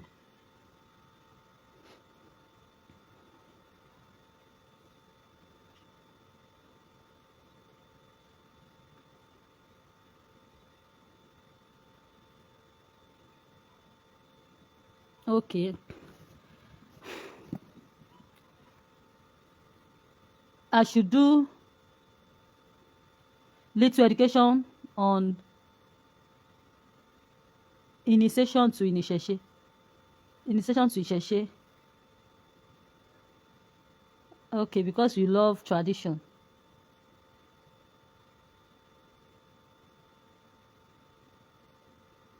Okay, there's no problem about that. Gbogbo wa pátápátá ni ọmọ Ìṣẹ̀ṣe. Ṣùgbọ́n ìṣòro tá a ní ni pé àwọn baba ńlá wa, àwọn tó bí wa, wọ́n ti kọ ohun àwọn baba ńlá wa. So ìyẹlòmíì kò rí traces Ìṣẹ̀ṣe rárá ní like 4, 3, 2, 1 fathers ẹ̀. Great grandfather, grandfather, father. Ẹlòmíì ò rí traces of Ìṣẹ̀ṣe rárá. Kò tiẹ̀ wá nínú wa ní gbogbo ilé àwọn Christianity ni o. Tó bá ń bá sọ pé kíní àní kò sí sẹ́ẹ̀. So reason nìyẹn tẹ́ fi lè sọ wípé ẹ fẹ́ darapọ̀ mọ́ Ìṣẹ̀ṣe ní ọmọ Ìṣẹ̀ṣe níyìn o, ọmọ ẹlẹ́bọ níyìn o, ẹbọ ni gbogbo àjọ ń ṣe o. Inú ẹbọ ló bí wa sí o. Ó yẹ yín sìn. So tẹ́ bá ṣe Ìṣẹ̀ṣe ojú ilé ilẹ̀ wà, ojú ọ̀nà ilé yín ilẹ̀ wà, ẹ padà sí ìdí nǹkan tí wọ́n pè tí Olódùmarè dá yín sí ni o. Olódùmarè tó dá yín ní àwọ̀ dúdú ó mọ̀dí tó ń fi dá yín o. Nínú òkòkò dúdú kẹ̀lẹ̀ funfun tí ń jáde o, ẹ̀kọ́ funfun tí ń jáde o. So ó jẹ́ bó ṣe jẹ́ o. So gbogbo àwọn ìwà yìí ẹ jẹ́ ká lọ fi sílẹ̀. Ẹ gábọ̀ padà sórí ètò Alpha. Ẹ̀sìn yín ẹ̀sìn ẹ̀tàn ni. Wàhálà ẹ bá mi ṣe ètò yìí. ẹ̀sìn ẹ̀tàn. Ẹ bá mi pè mo fi Elédùmarè bẹ́ẹ̀. Kẹlu ọgbọ́n àyè ọgbọ́n. Ẹ bá wa ṣe ètò yìí. Oníṣẹ̀ṣe bá máa bẹ́ẹ̀ sọ̀rọ̀. Ẹ bá wa ṣe ètò. Wípé kan yóò ṣe kò ṣe nìyẹn. Oníṣẹ̀ṣe òní tó bá jẹ́ ká ní ẹ̀bùn yá ní ọpọlọ yẹn ni tá fi máa mú yín mọ́lẹ̀ ká máa dọ́gbọ́n máa sọ wípé ẹ rí pé àkín pèrò sọ́kọ̀. Ẹ lè rí Oníṣẹ̀ṣe kó sọ pé ẹ máa bọ̀ o, ẹ wá darapọ̀ mọ́ mi o, ẹ wá darapọ̀ ẹ jẹ́ ká jọ ṣe bọ̀ yìí o, ẹ jẹ́ ká jọ ṣe Ṣàngó yìí o.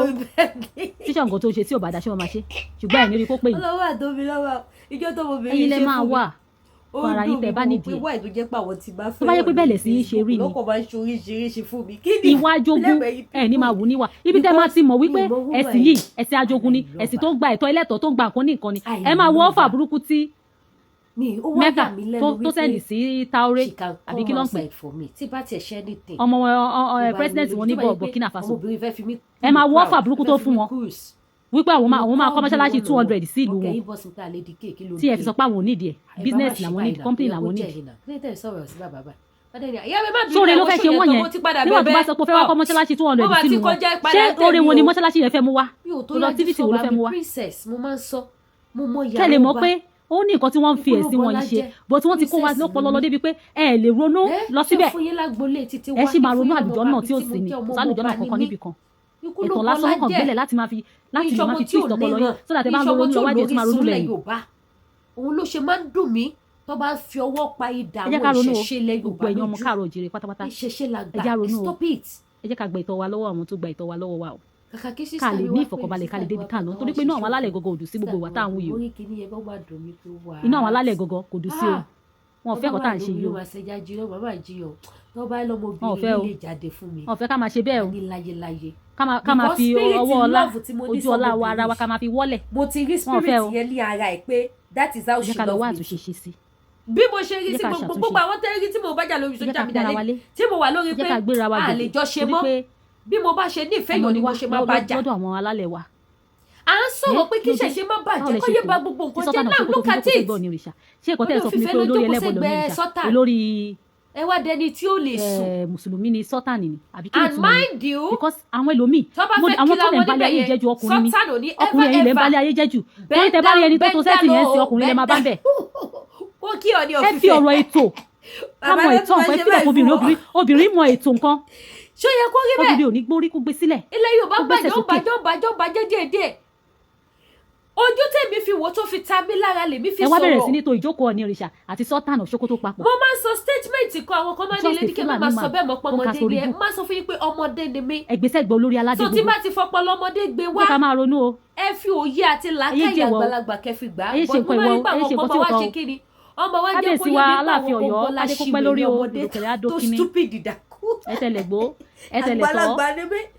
ẹ gbogbogbogbogbò ẹ gbójọba babalá yín lọ ẹ wá gbó nínú àlàáfíà ni o nínú ìfọ̀kànbalẹ̀ lọ́tẹ̀tẹ̀ jẹ aláàfin Ọ̀yọ́ ìlú àtúbà àtúnṣe ikú akéde ìyá kéde ẹyẹ ọmọ ènìyàn fọ òbí ọmọ ènìyàn ẹni àjòkò oníwọnú yín onítorí pé gbogbo nǹkan tẹ̀ ṣe pátá ní ìgbèjì pátápátá wọ́n ròyìn o àwọn tó wà ní Ọ̀yọ́ tó wà ní pálásì tó wà ní tòsí ìgbèjì wọ́n ròyìn pé gbogbo right traditional right tó yẹ kẹ́ ẹ ṣe léṣe o yípo tó bá tẹ̀ fẹ́ kó fún kan wọ́n ní ṣe ní kábíyèsí máa sọ pé náà ẹ jẹ́ kí n ṣe ẹ jẹ́ kí n ṣe ẹ jẹ́ kí n ṣe wọ́n tó torí ẹ̀ṣẹ̀ mi wọ́n ní kábíyèsí yìí ṣe ògo ló padà dà fún wa nílẹ̀ Yorùbá tó ṣe gidi because ọ̀rọ̀ ilẹ̀ Yorùbá ògo ilẹ̀ Yorùbá ẹbọ ló wá bá yín ṣe o ẹbọ ló fi yín síbẹ̀ wípé ẹbọ lẹwà orí àpòlọ ẹbọ lẹwà ìyá alára tí ò sì ṣe dáadáa ẹ má wọra yín lẹ̀ fún Sultan of Sokoto ẹ má wọra yín lẹ̀ fún anybody. gbogbo àwọn nǹkan wọ̀nyí ẹ jẹ́ kájọ panupọ̀ kájọ dáta ṣarọ́ fáṣarọ́ orí ọba tó ń fọba jẹ ẹni tó bá wá ṣe yẹn nìyẹn lè máa lè fi ṣe kúrúsì bébí ló ṣe wá fi sísà mi kúrúsì. ojú òní tiwa o sísà mi ilé kékeré mi wá fi yín kúrúsì ọ̀nà tẹ̀sán ni mo tẹ̀lé o bébí kò ṣe tẹ̀lé tèmi yàtọ̀ ẹ pé mi ò bú yín. mi ìfẹ́ mọ̀ kọ́ o bá sọ pé Holy Spirit ń gbé náà I'm less concerned about that. mo bá yín download ẹ̀ pamọ́ ọjọ́ ń bọ̀ lólúwa orí mi mo mọ̀ nǹkan tí mo jẹ nínú igbó mi mo mọ̀ nǹkan tí mo mú nínú igbó nígbà tí mo lọ títí mo dágbé méjì omi. Àyọ̀ká no dey forget no dey forget. tí mo wọ̀ tún tí mo wò sí tí ò sẹ́yìn tó pè mí nìkan láàrin omi ìwọ tí bá forgive nítorí initiation òrìṣà mi. máa lọ dúpẹ́ lọ́dọ̀ lọ. èmi mo mọ tójú mi rí bẹ́ẹ̀. máa lọ dúpẹ́. o lè wá fi mí wọ́lẹ̀ o lè wá wọ́ adé orí mi lórí kó wá wọ́n lẹ̀ mi ò nígbà fún ẹ o sí bó ṣe lè jẹ́ o. lọ máa yíra níwájú Ṣàngó lọ máa yíra níwájú Ṣàngó lẹ́yìn Ọọ̀ni òrìṣà. Ṣàngó olùkóso àyàrá náà yẹríyẹrí lọ máa yíra níwájú ẹ pé Lady K forgive me gbogbo àṣìṣe ẹ wájú kábíyèsí gbàyín àtùlù Ọ̀yọ́ lára o. ìyẹn wọ́n tó bá jẹ́ òṣèṣì o wọ́n tó bá jẹ́ kírísítẹ́nì gbáwájú Jésù àgọ́ báyìí wọ́n àtọwọ́ àlàbòsùn wọ́n tó bá jẹ́ mùsùlùmí lẹ́yìn ìyàwó àjàlọ́bì mẹ́tẹ̀ẹ̀ta mo gbà fún. ìgbóná ní bá yín jà nílùú Ọ̀yọ́. bó ṣe jẹ́ nìyẹn ó kàn ní sáré mu wá ní pètò. mo dúpẹ́ lọ́wọ́ gbogbo ẹni tí ẹ bá wà lórí ètò yìí lójú oníṣẹ̀ṣe ò lè so. ó yẹ kí sọ́dọ̀ la nìyẹn bára ṣe ń jó mi báyìí ló jẹ́ kí n sọ pé kí ló dé Sultan of Sokoto ọ̀nà bológbàdé pati ẹlẹ́bọ báwo lẹ ṣe tó fi wájú kó tó wájú kó sẹ́gbọ̀n ní ìrìṣà ṣé ẹ fẹ́ máa fẹ̀sùn tó Ọọ̀ni òrìṣà àti Sultan of Sokoto papọ̀ ni báwo lẹ ṣe tó fi di bẹ́ẹ̀ ẹ má máa tòtòkútò ẹ má máa tòtòkútò jọ mi o. ṣé àwọn ọba yẹn ṣì máa ti gbogbo ẹ̀yọ́ oníṣẹ̀ṣe yẹn àwọn ọba yẹn ṣì máa ṣe dé stage tó jẹ́ pé gbogbo ẹ̀yọ́ oníṣẹ̀ṣe pátá ẹ ṣì máa yíjú padà sí wọn pé kí lẹ̀ ń dánwò fún wa yìí ẹ má ṣì yí ojú padà gbogbo yín pátápátá ẹ má yí ojú padà sí àwọn ọba yẹn tó bá yá níbi tí wọ́n bá lọ stop ẹ̀ tẹ́yìn náà dẹ̀ tètè ṣe kiri kẹ́ tètè stop ẹ̀ rí Rashidi bó ṣe di kán mọ́ yín lọ́wọ́ ẹ wo bí ká Rashidi bó ṣe ń gbé yín tírábà yín lójoojúmọ́ awíwíwíwí aṣàlọ̀ mo tẹ̀ bí gbogbo ẹ̀yin oníṣẹ̀ṣẹ̀ ẹ ti bá mi sọ́ọ̀n ládìrí tí mo ti fi yí post pé Rashidi wàá fẹ́ kú lọ́wọ́ àwọn oníṣẹ̀ṣẹ̀ àfikẹ́ bá wà lẹ̀ wọ́n lè dìkẹ́ ìyẹn kan náà wọnú wíbọ̀sì mi wá jọkọ ìyẹn náà fi kọ́ lọ́wọ́ alẹ́ mo ní ẹdúró náà táde wèrè bolé lè ti já wa mo mọ eré ni kí mo ṣe fún ẹ. mo pé kò gbé kọ́ mo mẹ́sẹ̀jì ẹ̀ kò reply mo rò pé mo jẹ́ ìfilẹ̀ jàre ọkọ̀ dàgbà ni wọ́n dànù. eré ìdígò ni jẹ́ kúrò ń bẹ̀ so bó ṣe jẹ́ nìyẹn. ẹni tẹ̀ tí ra gúnmu máa bá wa pàkúrúmọ́ kóòdó dáadáa kóòdó dáadáa kóòdó dáadáa pàkúrúmọ́ kóòdó dáadáa kóòdó dáadáa kóòdó dáadáa pàkúrúmọ́ dáadáa pàkúrúmọ́. kí báyìí mo sọ fún yín wípé àwọn etí mo ní tí mo fi ń polówó ọjà àwọn èèyàn ti ń request fún. èyí sókun ọ̀tẹ́ máa ń rí lọ́wọ́ mi yẹn èèyàn 3 ló bùkù èèyàn kan ló bọ́ sí lọ́wọ́. tí jẹ̀díjẹ̀dí tẹ́ máa ń rí lọ́wọ́ mi yẹn náà àgúnmu yẹn èèyàn 2 ló bùkù èèyàn kan ló bọ́ sí lọ́wọ́. ṣé wáyé ti máa ń pa wá yìí bó tẹ̀ ṣe lè ta ti máa ń pa wá èèyàn kan yìí náà fún yóò dà pé mo tún ṣì ní mi. mo sọ fún yín pé kò sí ọba ti gbé àgbo ránṣẹ́ ọmọ ìgbò ránṣẹ́ fún mi. èyí náà dájú pé 2 mo máa ń display fún yín tẹ́lẹ̀ mo ti tà kán bẹ̀.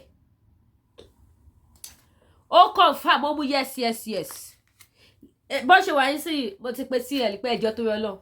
àgbo tí mò ń lò lé tí mo fi ń polówó wọ́n ti rà á o ẹ máa gbé mi ránṣẹ́. oníjẹ̀díjẹ̀dí ẹ tí wọ́n máa ṣe next program máa gbé wá ẹ rí i tí mo sóòkì sílé ìyẹn ni màá máa fi display fún yín sí but tinú láìlọ yẹn wọ́n ti rà á. so ìyẹn ni màá máa ṣe kí ni màá máa display fún yín lẹ máa máa rí ìyẹn lẹ máa máa rí nísìn so bó ṣe jẹ́ nìyẹn. so ẹ wá ra àgúnmu eléyìí is for manpower gbogbo ẹ̀yin tẹ́ fẹ́ náwó dáadáa ìbájọ́ oníṣẹ̀ṣe ìwọ̀n gbó dáadáa kó wá ra àgúnmu manpower ọ̀sẹ̀ mẹ́wé àtẹ̀gbò tí wọ́n ní ìdí ẹ̀ ìjọba wa mẹ́wé àtẹ̀gbò ẹ wá ra àgúnmu manpower wá gbóyìn dáadáa oníṣẹ̀ṣe tí ó bá lè sùn ẹ dáwọ́ tẹ bá náwó tó tú gbogbo bóòtì yìí tó dẹ̀ wàhálà ẹ̀ sùn lọ ní fọ̀fọ̀fọ̀ kẹ wá díṣẹ́ tán ẹ rọ́jú ẹ lọ bomi sára kí ṣe kọ́ bá yín sùn tọ̀kẹ́ sùn gbalaja òṣì kalẹ̀ síbẹ̀ you get up immediately kò sí bí wọ́n bá ṣe náàkì yín tó kẹ wíìkì tó ẹ dìde lẹ́sẹ̀kẹsẹ̀ wọ bẹtúmù lọ ẹ rọ́ mi sára kẹ wá lọ sùn alátẹ̀mọ́ alábà yẹn máa lálàárí gbogbo gbárùn mọ́lẹ̀ lẹ́ẹ̀mọ́ lálàárí ẹ sùn dáadáa ògùn oorun ni so agúnmu wàhálà ìwé láìkì sísá oníṣẹ̀ṣe gan ọ́ dẹ̀ fọ́ bù ọ̀nà ó láìkì wọ́n gan ọ fọ́ bù. so agúnmu manpower ó wà agúnmu diabetes ó wà agúnmu jẹ̀díjẹ̀dí máa lọ wo agúnmu jẹ̀díjẹ̀dí tó wà nínú kitchen yẹn ó dà pé mo ṣì ní díẹ̀ kan bẹ́ẹ̀ tẹ́lẹ̀tẹ́lẹ̀ tí bá tí lò yẹn tán yẹn lẹ́dẹ̀ máa rí lọ́wọ́ mi ń sìn títí náà máa fi bá mi sẹ́ǹdì mi wà so máa wò ṣé kitchen gan ló wà ṣàbí bíbá so ẹ wá ra agúnmu diabetes tó mú yes manpower àti bẹ́ẹ̀ bẹ́ẹ̀ lọ gbogbo ẹ̀ nákàwẹ́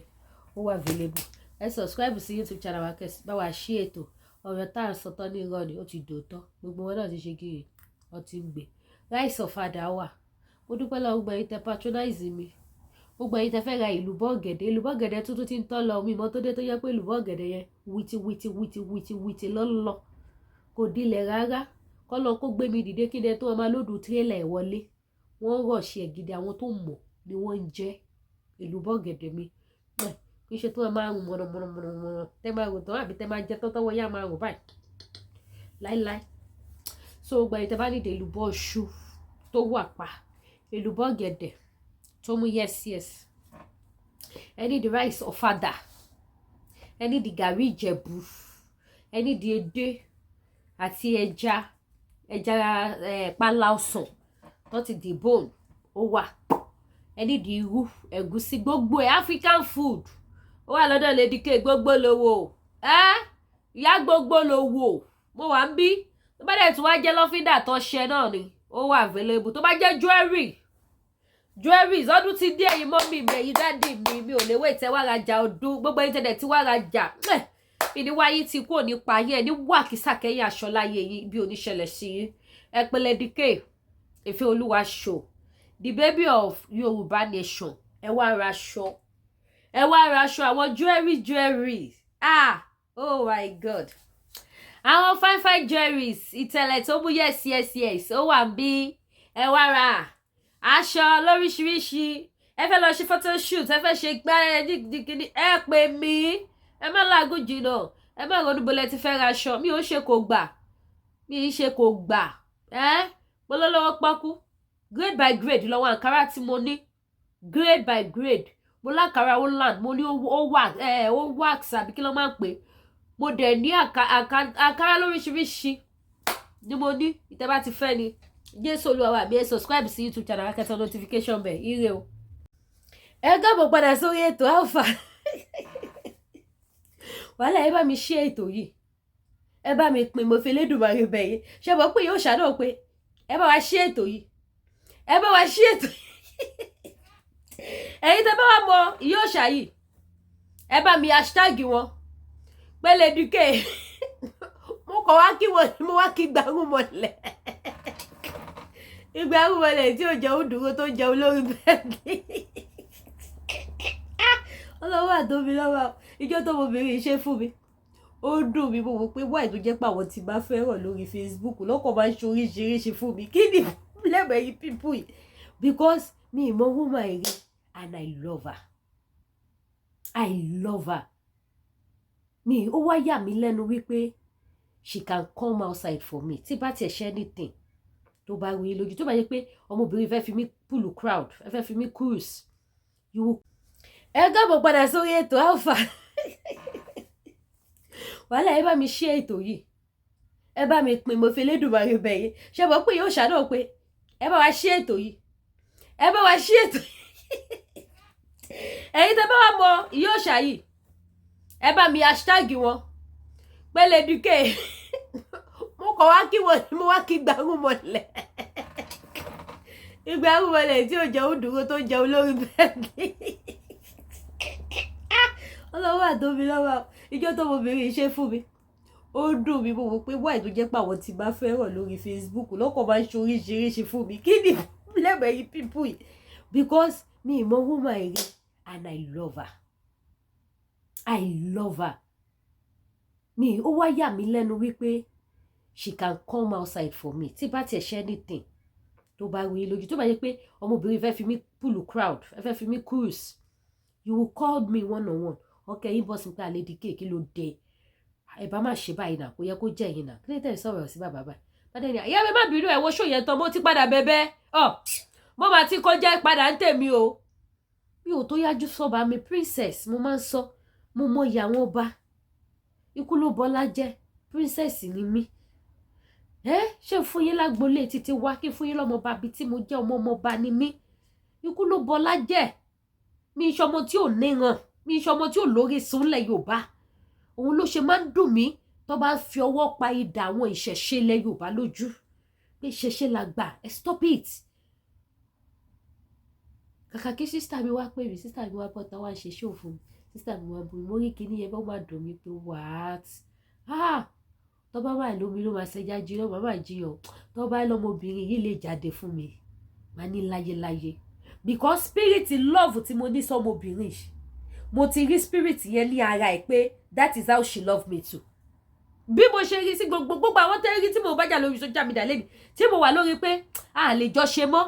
bí mo bá ṣe nífẹ̀ẹ́ yàn ni mo ṣe máa bá jà à ń sọ̀rọ̀ pé kí ṣẹ̀ṣẹ̀ má bàjẹ́ kó yé ba gbogbo nǹkan jẹ́ now look at it ó ní òfìfẹ́ lọ jókòó sẹ́gbẹ̀ẹ́ Sultan ẹ wá dẹni tí ó lè sùn and mind you tó bá fẹ́ kíra wọn níbẹ̀ yẹn Sultan ò ní ever bend down ó kí ọ ní òfìfẹ́ bàbá ló tún máa ṣe báyìí fún wọn ṣó yẹ kó rí bẹ́ẹ̀ ilẹ̀ Yorùbá ń bàjẹ́ díẹ̀díẹ̀ ojú tèmi fi wò tó fi ta mí lára lèmi fi sọ̀rọ̀ mo máa ń sọ statement kan àwọn kan máa ní Lady K má máa sọ bẹ́ẹ̀ mọ́ pé ọmọdé ni ẹ má sọ fún yín pé ọmọdé ni mí so tí bá ti fọpọlọ ọmọdé gbé wá ẹ fi òye àti làákàyè àgbàlagbà kẹfì gbà but mo máa rí pé àwọn kan máa wá ṣe kíni ọmọ wa jẹ́ kó yé mi pé àwọn gọgọ la ṣìwèrè ọmọdé tó stupid dàkú àgbàlagbà ni mí ní ìṣọwọ́ táwọn ọgbọ́n máa fi handle kéèsì ẹ̀ which is not supposed to be done tí gbogbo wa bá jọ fi ẹ̀rọnú hàn kẹ́lẹ̀ bọ́ta kó sọ tinú ẹ̀ táwọn bàbá yóò bá rẹ́ níbọ̀dì wọ́n á turn up àwàdẹ ló máa padà pay look at me mo máa ń sọ̀nà kó tá a bá gbalẹ̀ Yorùbá tán àwọn tí mo máa bẹ̀ lórí blue app pọ̀ pé màá wá sórí láìfò ni màá máa dárúkọ àwọn bá yẹn bó bá gba kí n máa lọ palace wọn kọ̀ọ̀kan pé bàbá mi fúnra mi mo gbéra mi wá ẹ̀yìn òtì mi wá ẹ̀mí gan mọ̀ pé mo ṣẹ̀yìn and tó bá dé dìgbà yẹn ọgọ́ náà rí pé yes ohun tó torí ẹ̀ṣẹ̀ mi ògo ló padà dà fún wa nílẹ̀ Yorùbá because ọ̀rọ̀ ilẹ̀ Yorùbá ọ̀rọ̀ ògo ilẹ̀ Yorùbá ló jẹ mí lógún ni mo ṣe ń wojú alára tí mo wojú ajérò ìyẹn alára tí ò sì ṣe dáadáa tí ò ṣe nọ́mà àtàjèrò tí ò ṣe nọ́mà gbogbo àwọn nǹkan wọ̀nyí ẹ jẹ́ kájọ panupọ̀ kájọ dáta ṣarọ́ fàṣarọ́ ẹni tó bá wá ṣe yẹn ni ẹlẹ́mọ̀lẹ́ fẹ́ fi ṣe kúrúùsì bébí náà ṣe wá fi sísà mi kúrúùsì sísà mi ilé jẹ́ kí mi náà wá fi yín kúrúùsì o ọ̀nà tẹ́tọ̀ ni mo tẹ̀lé o bébí kọ́ ṣe tẹ̀lé tèmi yàtọ̀ ẹ rí pé mi ò bú yín ṣùgbọ́n ẹ̀yin bú mi ṣó yín mo bá yín download ẹ̀ pamọ́ ọjọ́ ń bọ̀ lolúwa wí ẹ̀yin tẹ́ bá mọ ọmọbìnrin ẹ bá mi hashtag ẹ̀ ọjọ́ ń bọ̀ lolúwa wí Àyọ̀ká no dey forget no dey forgive ìwọ tí bá forgive máa lọ dúpẹ́ lọ́dọ̀ Ọlọ́run máa lọ dúpẹ́ ìwọ tí bá forgive lọ máa dúpẹ́ lọ́dọ̀ àwọn onílẹ̀ lọ síwájú èṣù àwẹ̀lẹ́ ìlú Ìbàdàn kó lọ máa dúpẹ́ àwọn kó lọ máa yíra níwájú Ṣàngó lọ máa yíra níwájú Ṣàngó Olúkòso àyàrá náà yẹríyẹrí lọ máa yíra wájú ẹ pé Lady K forgive ẹ gbogbo àṣìṣe ẹ wájú ẹ lọ máa yíra wájú wọn ìyẹn ìwọ tó bá jẹ́ òṣèṣì o ìwọ tó bá jẹ́ kírísítẹ́nì gbà wájú Jésù lọ kó lọ yíra ìwọ tó bá jẹ́ mùsùlùmí lọ yíra wájú ànàbì mẹ́tẹ̀ẹ̀ta mo gbà fún mi ìyọ kọ́kọ́ sílẹ̀ tó bó ṣe jẹ́ nìyẹn mo kàn ní sáré mu wá ní pẹ̀tọ́ Ọ̀yọ́ fífẹ́ ti gba ohun lójú oníṣẹ̀ṣe ò lè sùn o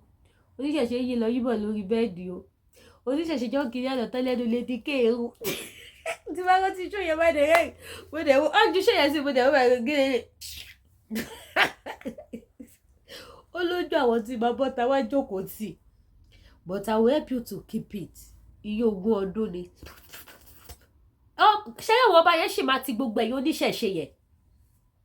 àwọn ọba yẹn ṣì máa ṣe dé stage tó jẹ́ pé gbogbo ẹ̀yin oníṣẹ̀ṣe pátá ẹ ṣì máa yíjú padà sí wọn pé kí lẹ dánwò fún wa yìí ẹ má ṣì yí ojú padà gbogbo yín pátápátá ẹ má yí ojú padà sí àwọn ọba yẹn tó bá yá níbi tí wọ́n bá lọ stop ẹ̀ tẹ́yìn náà dẹ̀ tètè ṣe kíni kẹ́ tètè stop ẹ̀ rí Rashidi bó ṣe di kán wọ́ yín lọ́wọ́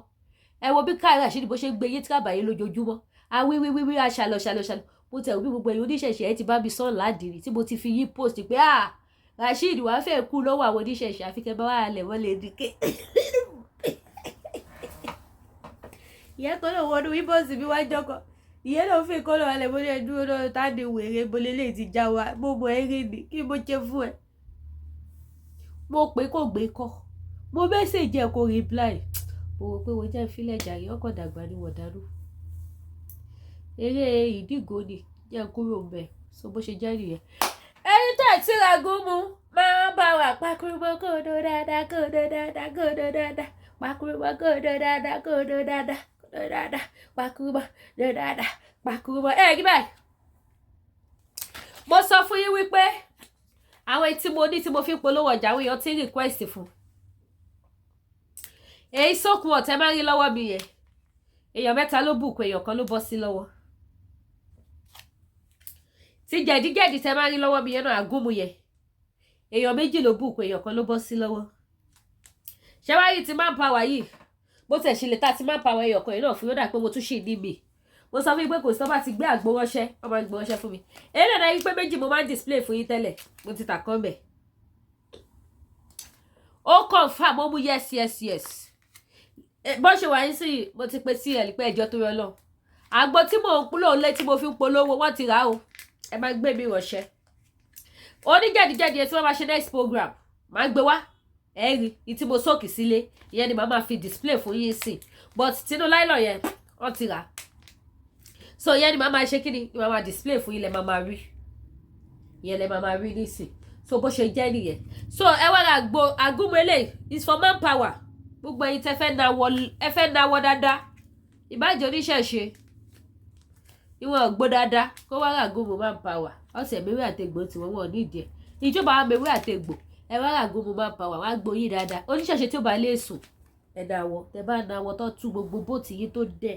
wàhálà ẹ̀ sùn lọ ní fọ̀fọ̀fọ̀ kẹ wá dìṣẹ́ tán ẹ rọ́jú ẹ lọ bomi sára kí ṣe kọ́ bá yín sùn tọ̀ kẹsùn gbalaja òṣì kalẹ̀ síbẹ̀ you get up immediately kò sí bí wọ́n bá ṣe náà kí yín tó kẹ́ wíìkì tó ẹ dìde lẹ́sẹ̀kẹsẹ̀ wọ bedroom lọ ẹ rọ́ mi sára kẹ́ wá lọ sùn alátẹ̀mọ́ alábà yẹn máa lálàrí gbogbo gbárùn mọ́lẹ̀ lẹ́ẹ̀mọ́ lálàrí ẹ sùn dáadáa ògùn oorun ni so agúnmo wàhálà ìwé láìkì sísá oníṣẹ̀ṣe gan ọ́ dẹ̀ fọ́ bù ọ̀nà ó láìkì wọ́n gan ọ fọ́ bù so agúnmo manpower ó wà agúnmu diabetes ó wà agúnmu jẹ̀díjẹ̀dí máa lọ wo agúnmu jẹ̀díjẹ̀dí tó wà nínú kitchen yẹn ó dà pé mo ṣì ní díẹ̀ kan bẹ́ẹ̀ tẹ́lẹ̀tẹ́lẹ̀ sígbà tí lò yẹn tán yẹn lẹ́dẹ̀ máa rí lọ́wọ́ mi ń sìn títí náà máa fi bá mi sẹ́ǹdì mi wà so máa wò ṣé kitchen gan ló wà ṣàbí bíbá so ẹ wá ra agúnmu diabetes tó mú yes manpower àti bẹ́ẹ̀ bẹ́ẹ̀ lọ gbogbo ẹ̀ nákàwẹ́ ó wà available ẹ subscribe sí YouTube channel wa kẹsì bá wa ṣí ètò ọ̀rọ̀ tá à ń sọtọ́ ní irọ́ ni ó ti dòótọ́ gbogbo wọn náà ti ṣe kiri ọ ti ń gbé rice ọ̀fadà wà mo dúpẹ́ lọ́wọ́ gbogbo ẹ̀yin tẹ patronize mi gbogbo ẹ̀yin tẹ fẹ́ ra ìlú bọ́ọ̀gẹ̀dẹ̀ tuntun ti ń tọ́ lọ mi mọ́ tó dé tó yẹ pé ìlú bọ́ọ̀gẹ̀dẹ̀ yẹn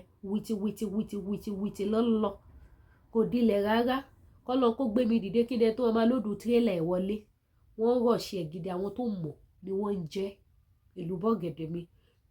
kì í ṣe tó máa rùn mọ̀nàmọ̀nà tẹ́ máa rùn tán àbí tẹ́ máa jẹ tọ́tọ́wọ́ yá máa rùn báyìí láíláí so gba ìtẹ́ bá nídìí èlùbọ́ iṣu tó wà pa èlùbọ́ gẹ̀dẹ̀ tó mú yes ẹ ní di rice ọ̀fadà ẹ ní di gàrí ìjẹ̀bú ẹ ní di edé àti ẹja pálá ọsàn tó ti di bone ó wà ẹ ní di irú ẹ̀gúsí gbogbo ẹ̀ African food ó wà lọ́dọ̀ Lady K gbogbo lówó ìyá gbogbo lówó mo wà ń bí tó bá dẹ̀ tún wá jẹ́ lọ́fíńdà tó ṣẹ náà ni ó wà available tó bá jẹ́ jewelries ọdún ti dé ẹ̀yin mọ́mì mi ẹ̀yin dáàdì mi ò lè wé ìtẹ́ wá rajà ọdún gbogbo internet tí wá rajà ìníwáyé ti kúrò nípa ayé ẹ̀ ní wàkísàkẹ́yìn aṣọ láyé yìí bí oníṣẹ̀lẹ̀ sí yín ẹ pé Lady K Ìfẹ́ Olúwa show the baby of Yorùbá nation ẹ wá ra aṣọ àwọn jewelries oh my god àwọn fine jewelries ìtẹ̀lẹ̀ tó mú yes ó wà ń bí ẹ wá ra aṣọ lóríṣiríṣi ẹ fẹ́ lọ ṣe photoshoot ẹ fẹ́ ṣe gbẹ́rẹ́ ẹ pè mí ẹ má láàgùn jìnnà ẹ má ronú bolẹ̀ ti fẹ́ ra aṣọ mi ò ṣe kò gbà mo lọ́wọ́ pákú grade by grade lọ́wọ́ àǹkárá tí mo ní grade by grade mo láǹkárá Holland mo ní ó wax àbí kí ló máa ń pè mo dẹ̀ ní àǹkárá lóríṣiríṣi ni mo ní ìtẹ́ bá ti fẹ́ ni Jésù Olúwa wa mi ẹ subscribe sí YouTube channel akẹ́tọ̀ notification bell ire o.